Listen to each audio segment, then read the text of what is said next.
I will not mislead the American people. America is headed into a summer dramatically different from last year's summer. A summer of freedom, a summer of joy, a summer of get-togethers and celebrations. This is not about freedom or personal choice. A summer of freedom, a summer of joy, a summer of get-togethers and celebrations. This is not about freedom or personal choice. It's about protecting yourself and those around you.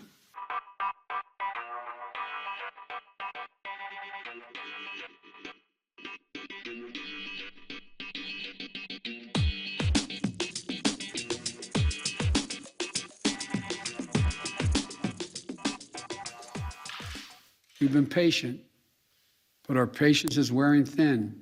So please do the right thing.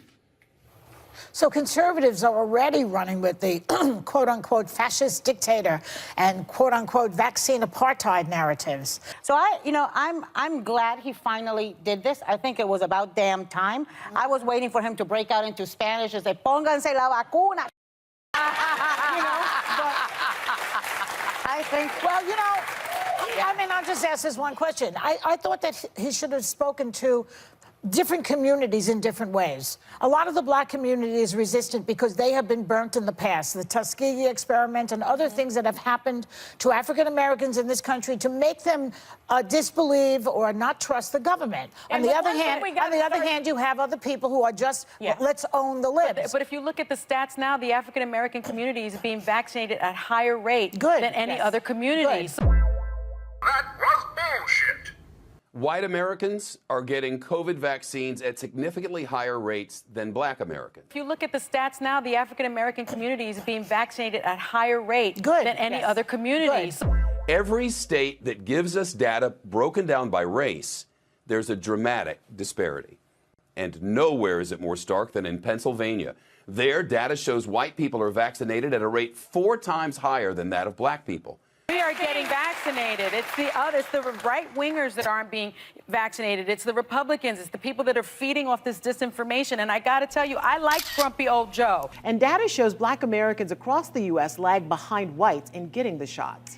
The Associated Press looked at 17 states, including Florida, and found black people are getting vaccinated at levels below their share of the general population. We are getting vaccinated. It's the right-wingers that aren't being vaccinated. It's the Republicans. It's the people that are feeding off this disinformation. Well, Laura, the COVID is spreading, particularly most of the numbers are with the unvaccinated, and the Democrats like to blame Republicans on that. Well, the biggest group in most states are African Americans who have not been vaccinated. The last time I checked, over 90% of them vote for Democrats in their major cities and major counties. So it's up to the Democrats to get, just as it's up to Republicans, to try to get as many people vaccinated. But we respect the fact that if people don't want the vaccination, we're not going to force it on them. That's their individual right.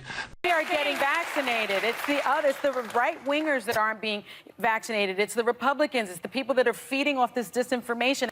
Know what I'm saying? So shit, man. Fuck it. So Fox News bears a lot of responsibility for vaccine hesitancy.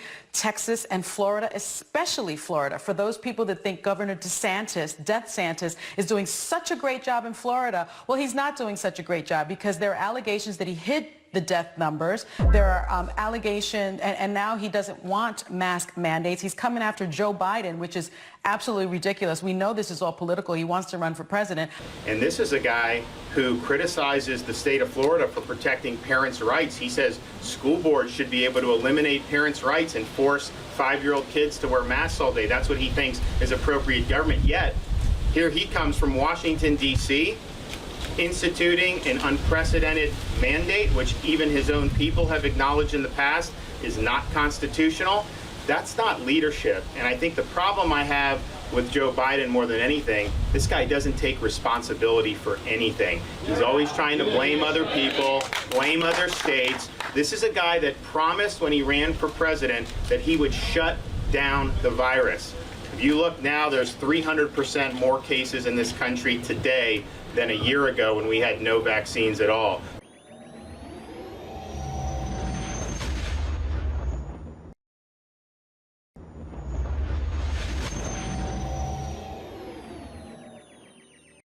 Well, he raised the white flag. He has no idea what to do.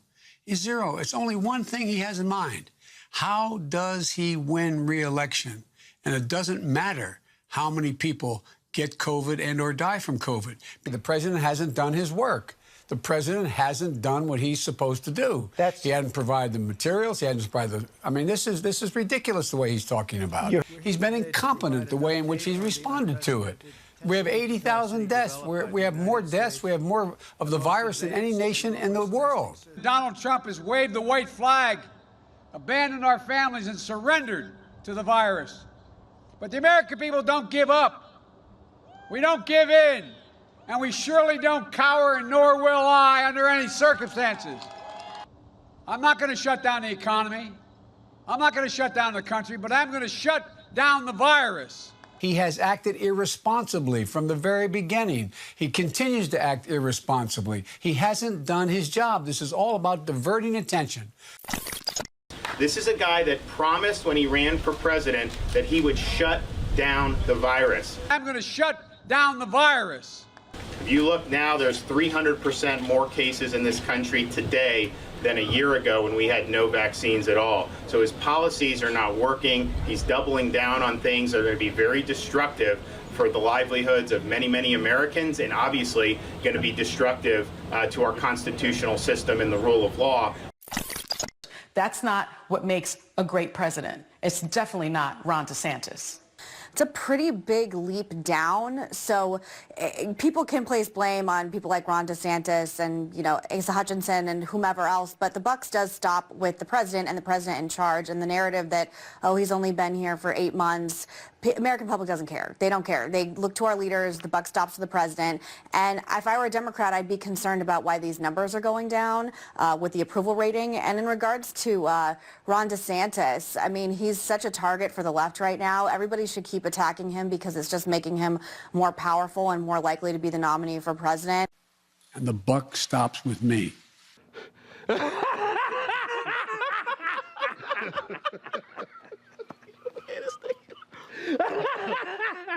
That's